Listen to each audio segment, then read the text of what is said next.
بهتر قبل از صبحونه مسواک بزنیم یا بعدش؟ بعضی از دندونپزشکا میگن بهتر قبلش این کارو بکنیم، بعضیا اما میگن نه بعدش بهتره. کدومش درسته؟ برای پاسخ به این سوال تو ادامه این ویدیو همراه من باشید.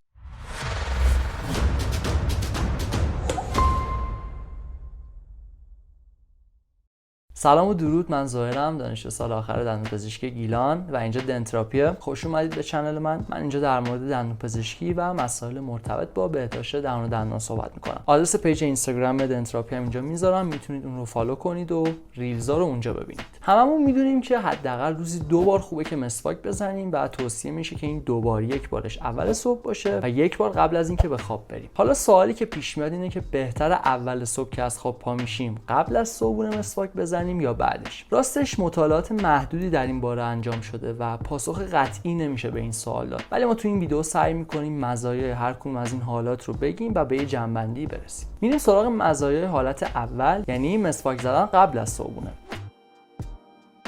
اکثر ما تو صبحونه‌مون کربوهیدرات‌های شیرین می‌خوریم، مثل نون، کیک، غلات یا چیزای دیگه‌ای که دارای کربوهیدرات‌های شکری هستن. این غذاها حاوی کربوهیدرات‌های تخمیرپذیرن که باکتریا عاشقشونن و اونا رو مصرف میکنن و پوسیدگی‌زایی انجام میشه تو دهان ما. از طرفی اول صبح که ما از خواب پا میشیم دهنمون بوی خوبی نمیده. اصلا میگم بلنزاد بو ان میاد. دلیلش هم اینه که از لحاظ تعداد باکتریا تو اوج حالت خودشون هستن، یعنی ما پیک تعداد باکتری ها رو داریم. من قبلا یه ویدیو راجع به بوی بد دهان ضبط کردم که این بالا میذارم، میتونید ببینیدش. پس در نتیجه ما که میدونیم قرار کربوهیدرات‌های تخمیرپذیر بخوریم، اونم موقعی که باکتریا بیشترین تعدادشون تو دهان ما حضور دارن، در نتیجه برای پیشگیری میتونیم قبل از صبحونه مسواک بزنیم که این خودش باعث میشه تعداد باکتریا کاهش پیدا بکنه و از پوسیدگی پیشگیری بکنیم. از دیگر مزایای مسواک زدن قبل از صبحونه این هستش که باعث میشه یه جرقه‌ای بخوره توی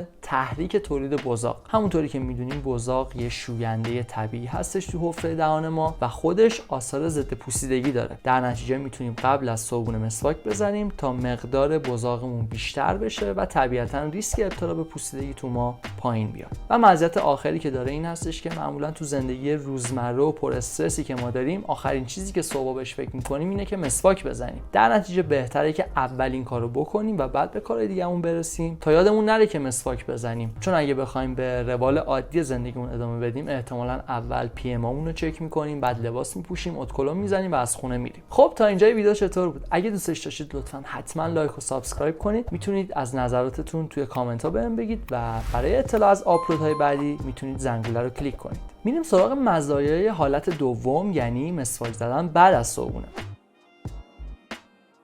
یه واقعیتی که ما باید بپذیریمش اینه که اکثر ماها درست مسواک نمیزنیم. پس بهتره بعد از صبحونه مسواک بزنیم که فعالیت پوسیدگی‌زایی باکتریا آغاز شده و ما با این کار باعث میشیم که یه مقدار کاهش پیدا بکنه اون فعالیت. در واقع باکتریا اومدن کارشون رو انجام دادن، از اون مواد غذایی استفاده کردن، یه سری مواد غذایی مونده و بعدش ما مسواک میزنیم و این مشکلات یه مقدار کمتر میشه. البته من یه ویدیو راجع به طرز صحیح مسواک زدن ریکورد کردم که این بالا میذارم، میتونید ببینیدش و طبیعتا میتونه کمک کننده باشه. یه مزیت دیگه‌ای که مسواک زدن بعد از صبحونه داره اینه که فلوراید خمیر دندون ما به مدت بیشتری رو دندونای ما باقی میمونه و باعث میشه که آثار ضد پوسیدگیش به مدت بیشتری ادامه پیدا بکنه. چرا؟ چون با مواد غذایی جایگزین نمیشه. در واقع ما صبحونه‌مون رو خوردیم و بعدش میایم مسواک میزنیم، این فلوراید اونجا هست، جایگزین نمیشه با مواد غذایی حداقل تا چند ساعت آیندهش و این خاصیت ضد پوسیدگیش تو طول روز بیشتر به کمک ما میاد. البته باید حواسمون باشه که نیم تا 1 ساعت پس از مصرف غذاهای اسیدی یا نوشیدنی‌های اسیدی که ما برای صبحونه استفاده می‌کنیم، مثل آب پرتقال، قهوه یا هر غذا و نوشیدنی اسیدی دیگه، مسواک نزنیم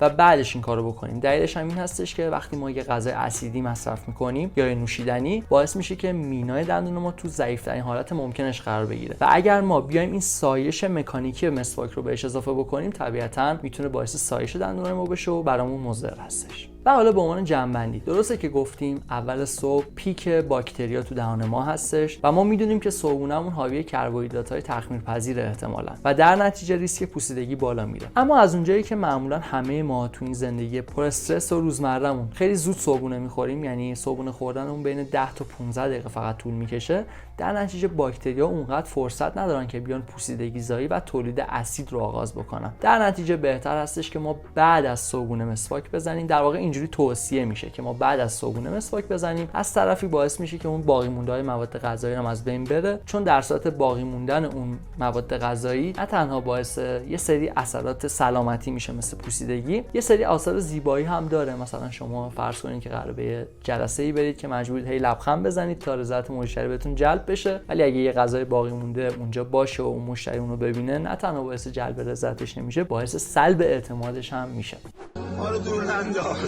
اما این چیزی که گفتیم قطعی نیستش و شما باید هر راهی که راحت تر واسهتون رو انتخاب بکنید برای مسواک زدن. اگر قبل از صبحونه راحت ترید مسواک بزنید، این کارو بکنید، یا اگه بعدش، چه اشکالی داره؟ مهم اینه که روتین شما مداوم باشه و اختلالی توش ایجاد نشه. من یه زمانی می‌خواستم بدوم و سرچ می‌کردم توی اینترنت که صبح بدوم بهتره یا عصر. در نتیجه کل مقالاتی که خوندم متوجه شدم که هر کدومش که واسه من راحت تره بهتره. این قضیه هم همینطور هستش. امیدوارم که از دیدن این ویدیو لذت برده باشید. من 2 تا ویدیو دیگه به شما پیشنهاد میدم که اینجا میذارم، میتونید ببینیدش. اگر ویدیو رو دوست داشتید لطفاً حتما لایک و سابسکرایب کنید. برای اطلاع از آپلودهای بعدی زنگوله رو کلیک کنید و از نظراتتون توی کامنت ها بهم بگید. تا ویدیوهای دیگه، خدا نگهدار.